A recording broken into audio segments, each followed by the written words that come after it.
Dopo la prima frazione il Nottoli nuoto davanti con Veronica Lucchese. Siamo ora alla rana col Team Veneto che prova a rientrare. A metà gara Team Veneto, Nottoli nuoto, Veneto Banca Montebelluna nell'ordine. Team Veneto in 4, Nottoli nuoto in corsia 6, Veneto Banca in corsia numero 1.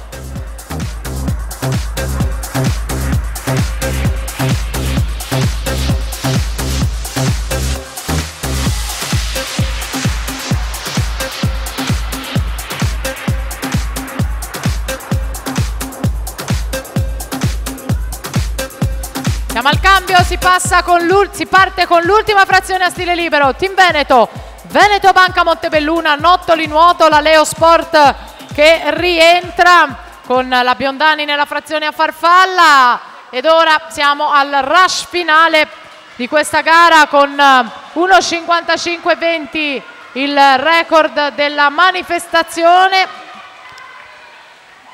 Scusate, era il record regionale, siamo a 2:23:31 per il tocco, non c'è primato della manifestazione. Team Veneto che comunque si aggiudica questa gara 2:23:31.